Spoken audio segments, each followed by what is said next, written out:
Thank you for your time and giving us this opportunity to chat with you. Let's welcome Lektrique to AOE Radio Area of Electronic. Thank you so much. Welcome, welcome.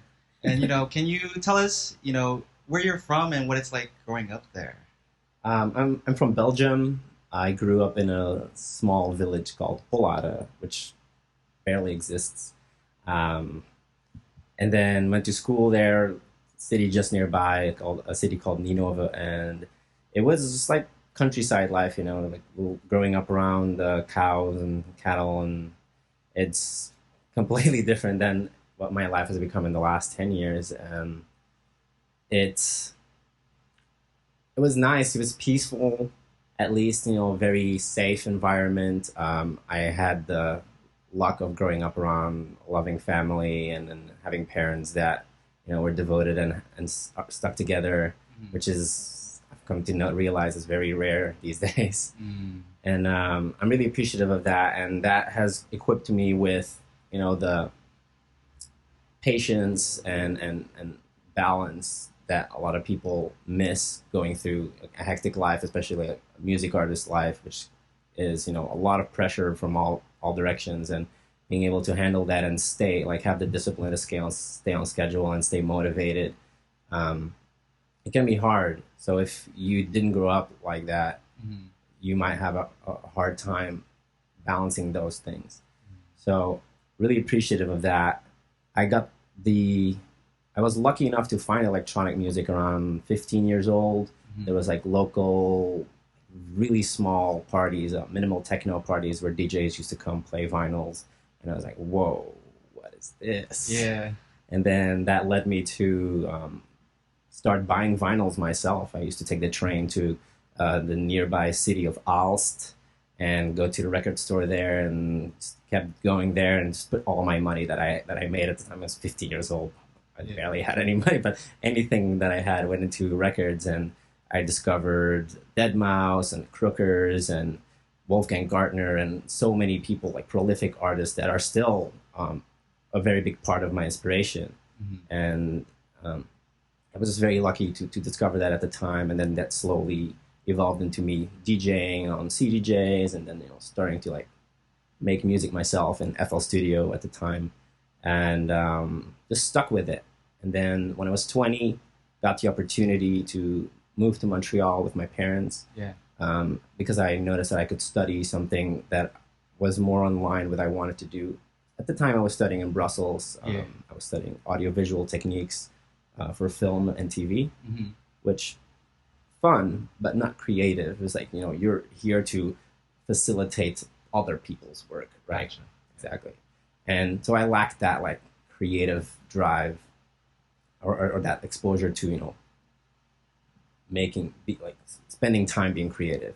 And so when I got that opportunity, it was went for it, even though it was very hard because I was in long-term relationships. I had to that was rough. Yeah. And stuck with it, discovered Kannibalen in Montreal, which used to be a party. Sorry, I just went into my life story right okay. I'd love to hear it. And discovered Kannibalen at the Le Belmont in Montreal, and at the time, there was just a party. There was a theme party. There was the underlying theme was fake blood. So every time, just a lot of people drowsing themselves in fake blood, and then there's a juxtaposed theme, just Star Wars or At the Beach, or you name it, zombies or something. And then they would combine that with the fake blood, and we would all get outfits that are. It was so much fun. Wow. So that's what the party used to be. And then at some point, Black Tiger Sex Machine was like, hey, let's start a record label, make it about the music. So the demographic kind of changed over the years from people that were just there to rage and party to people that were there to rage and party, but specifically for the music that they got to know and that they love. So we definitely noticed a less bro-y audience. Gotcha. So it just became only better, even though still people went so hard. It was some of the most insane parties I've ever had the opportunity of being part of and just witnessing, because it was just a mayhem of crowd surfing all night long. It was just people flying in the air, and we just throw people into the crowd. It was crazy. And then that slowly grew. We stuck together as the team of Kannibalen Records that was there from the start, basically. Dabin, Apashe, Kawashi, Black Tiger Sex Machine, Snails at the time, myself, and our videographer still, Karel Schradek, which is his alias is Karlov Club. He doesn't really make music as much anymore, but yeah, we all just grew the record label together, and that then slowly turned into touring for BTSM and Apashe. And at the time, my permit to be in Montreal had just expired, so I had to leave. Well, I had decided when my permit was about to expire the first time, I decided I need to stay here. What am I going to do to stay? So I decided to go study again, just because, so I could stay. So I went to study radio and TV production in French, because my parents were like, you got to learn the French. Which was really very, very hard in the beginning, because I'm the only not French-speaking person in a complete French class. But in Montreal, everybody's bilingual, so at least I was able to trial and error and communicate with the teacher and the students like that. And then when I got that diploma, and then that postgraduate diploma permit expired, I had to leave the country. Very sad time of my life. I had to go back to Belgium, live with my parents again after experiencing life for like 5 years. And it was tricky because, I mean, everything felt like it was starting to happen, and then, you know, I need to like leave all of that, all of your friends, and I just basically spent 3 years in my parents' basement making music and trying to, like, you know, get back out there, get back overseas, because when I moved to Europe from Montreal again, the electronic music scene had changed so dramatically from what it had been when I had left. Like 2010, 2011, 12, it was popping. Electro house was everywhere. And then in 2015, when I came back, it was like crashing. It was like on the down. Everybody was done with dubstep. Nobody wanted EDM anymore. I feel like Big Room killed. I blame Big Room. It feel like people didn't want to hear it anymore. There was no more upcoming artists that were creating a platform for that. It was either you're established in that genre and you're already selling out shows everywhere, or you literally have no platform to grow. So I did play some shows in Germany mostly, because my agent was from there. And then slowly I noticed that I needed to go back to the States. There's no other way for me to build a career. So ended up getting the tour with Black Tiger Sex Machine, getting the O1 because of that, and through the O1 visa, when I found out, hey, you can live in the States with that visa, I was like, okay, bye. And now I'm here. Wow. Yeah, that's basically how it happened. In whatever way you can best describe yourself, who is Lektrique? I feel like the Lektrique side of me is inspired mostly just by like energy and like skateboarding. I've always been a skater, and a lot of that like drive of, you know, like tearing things up, and it's kind of like a what's the word, like this drive to just rage and party, and like this like raw energy that I wanted to translate into music.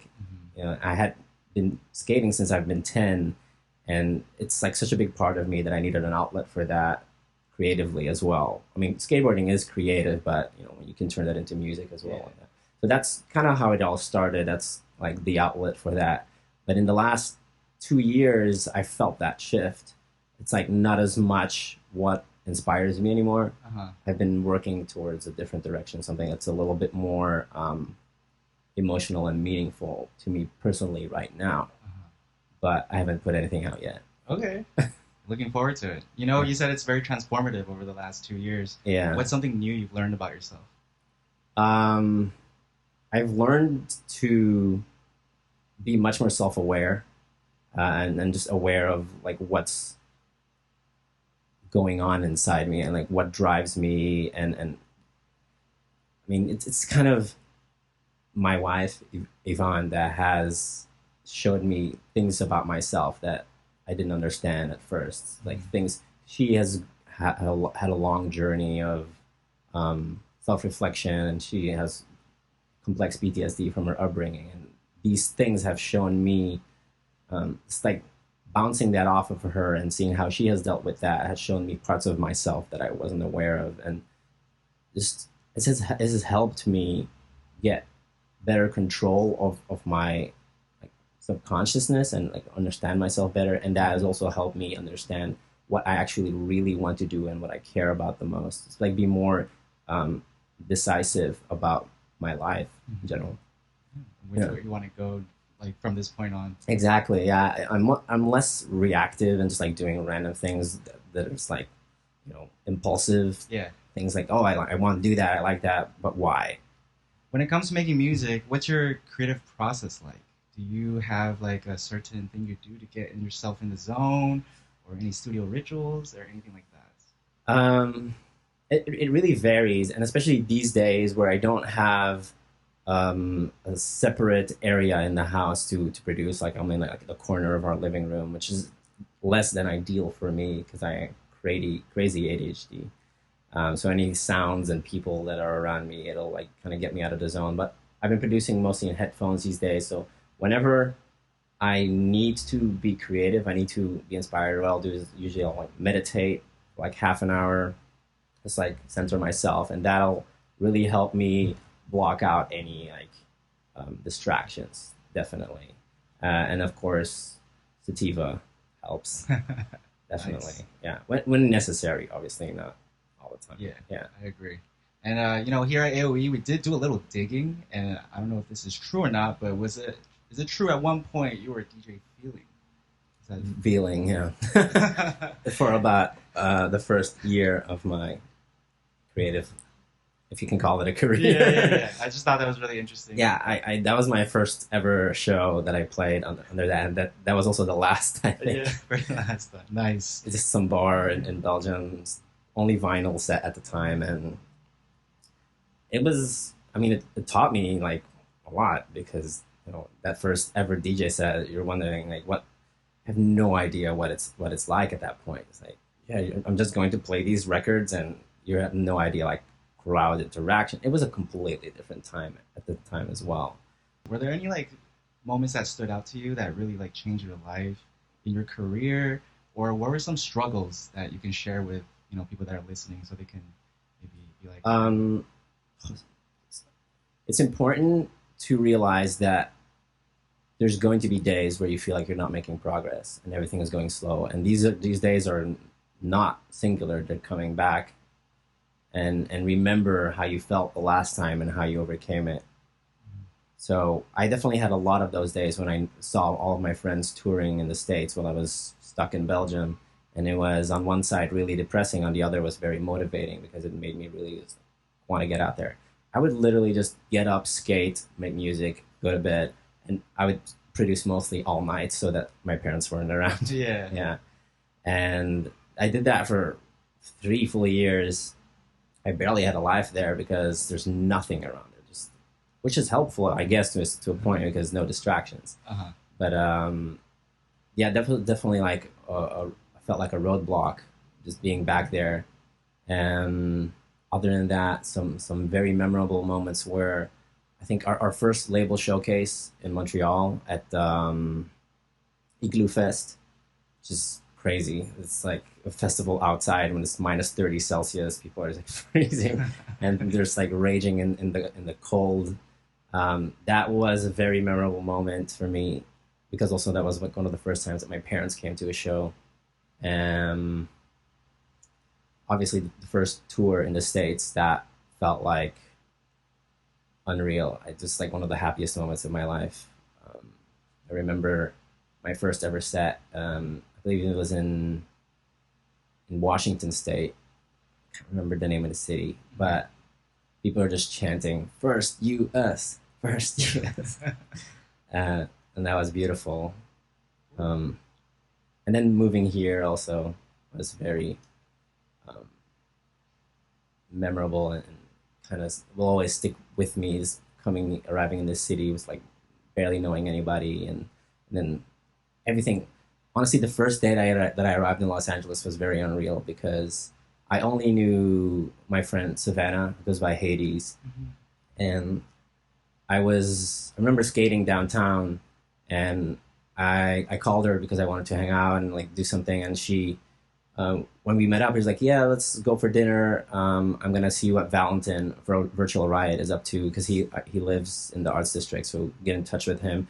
I had met him before, but he wasn't like a friend at the time, and he's one of the warmest, most welcoming people, you know. And so we just show up at his place.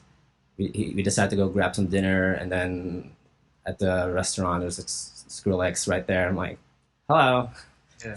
Day one. Nice. It's very unreal. I was like, oh, what is happening? I guess everybody's here. Yeah. It's real. Yeah. We noticed that, like, you know, on your IG, you've been doing a lot of videos, a lot of content, plugin of the day. And I know that you're currently in works of providing a platform for artists and producers to learn from, whether it's like sample packs and tips and tricks and all these different things. Can you tell us more about that? Yeah, so I believe it was in spring earlier this year. I decided to team up with some friends of ours to build a platform. Sadly, didn't end up working out in terms of a collaborative effort.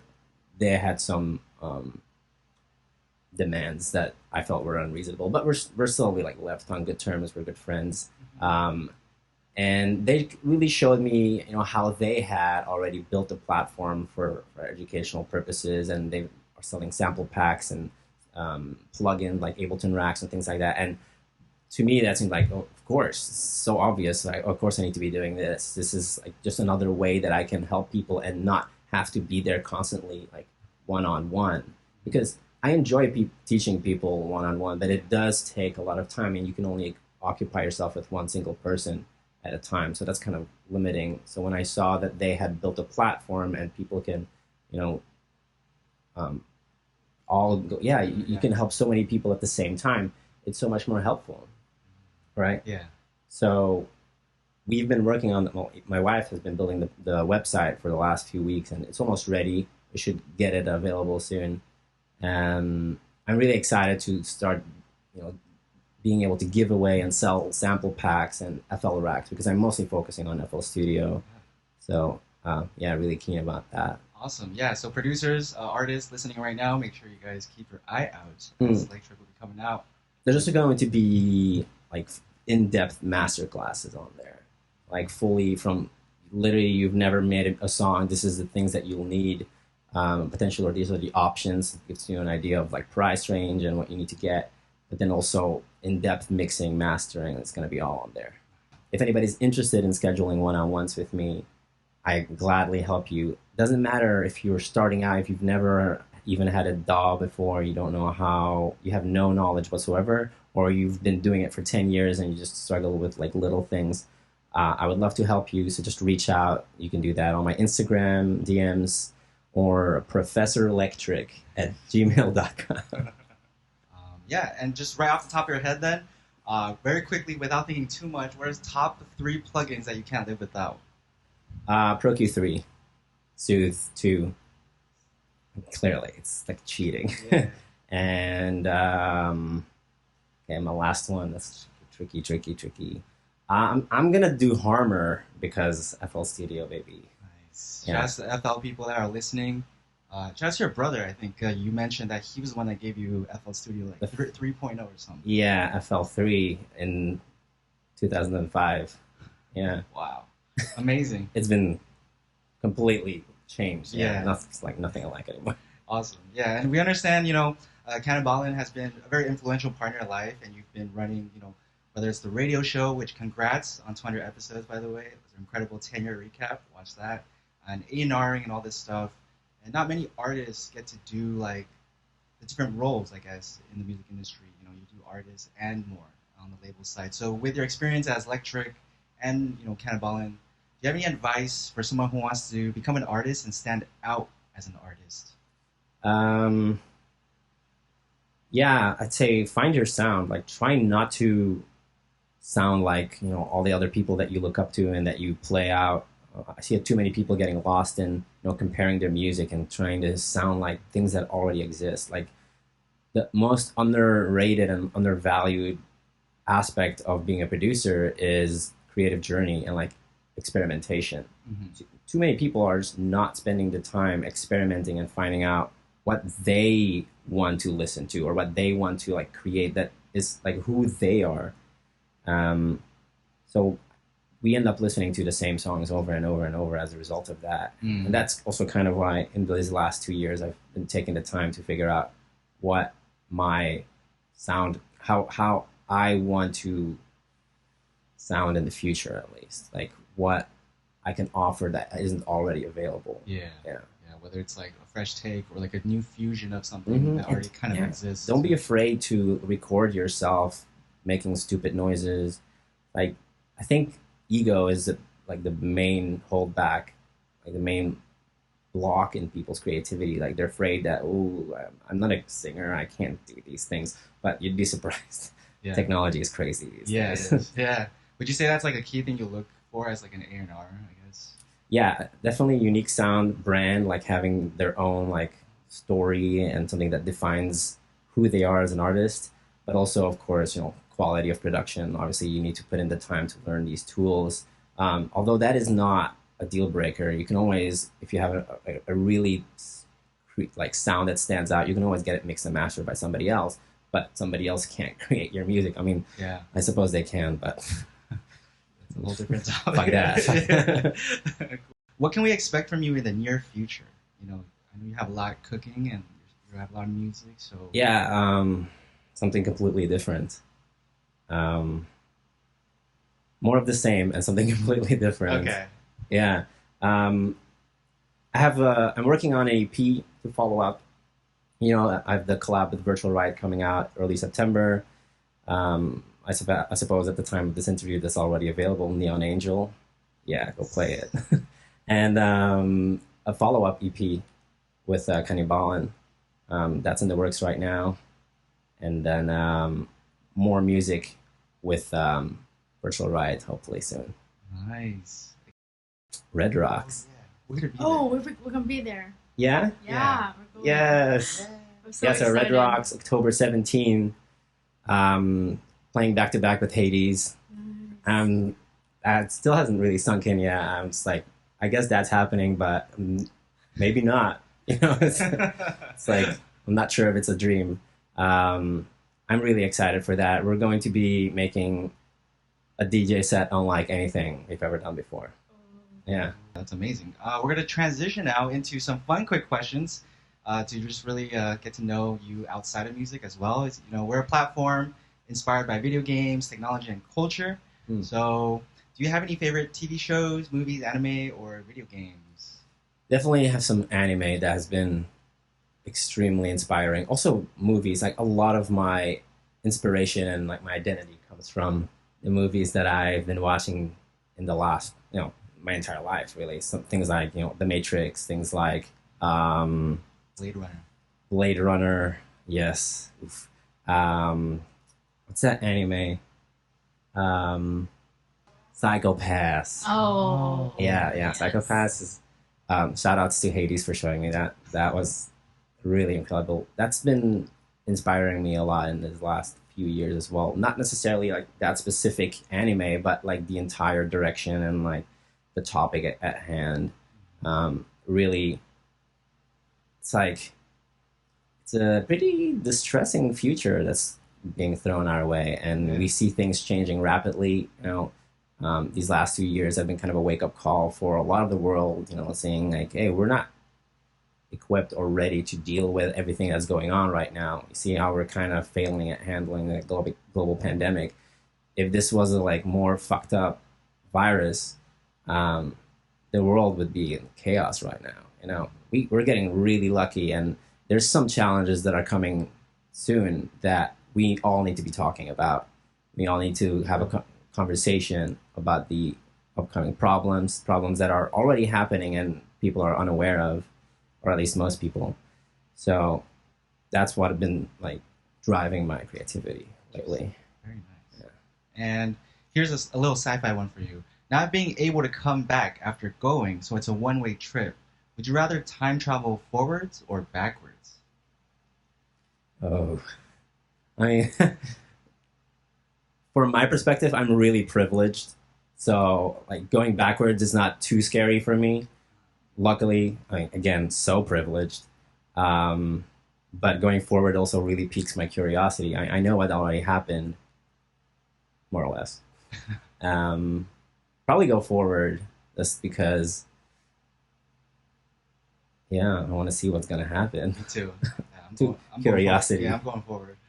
Yeah. Awesome. And you know, with you being to so many places in the world, is there any place in the world you haven't been to yet that you would love to travel to? Yeah, most of Asia really has been like on the top of my list for years, and I thought we were gonna do that in 2020, but then that wasn't meant to be. It's okay. We can still make that happen. Hopefully, in the upcoming few years, we have plans to do that early 2022. Japan. There's just so many countries in Asia that I really want to go explore. I've done most of Europe, most of America, Canada, which is beautiful. Montreal is my favorite place in the world still. South Africa. I was really lucky growing up with my parents because we traveled quite a bit. Like they took me to Egypt and Jordan, and that is like helped me understand that culture and people's lives are so dramatically different depending on where you grew up. So that again helps you give perspective on who you are as a person and how to treat the people around you. I really think everybody should travel more, and I will be traveling to Asia in the upcoming years. Nice, I agree. Yeah. Traveling is very important for our perspective. Any last words for the listeners out there and people you'd like to shout out? Shout out Virtual Riot because he's like a brother to me these days. Really love him. Shout out to my wife, Vaughn. I love you. Shout out to our son, Monkey. Shout out to our roommates, Coco and Evie, Ben McKenna, Alex. I really appreciate these people more, and they're like family. Like we connected with these people just before quarantine hit, and they have been such graceful hosts at the time when we didn't have a place to stay. So yeah, shout out. I love you guys. Awesome. And thank you so much for your time. Really appreciate talking to you. And that was Lektrique on AOE Radio, area of electronic. Yeah. Yeah, I love that. By the way, I love your voice when you do that. Yeah. And very Kannibalen Radio. like,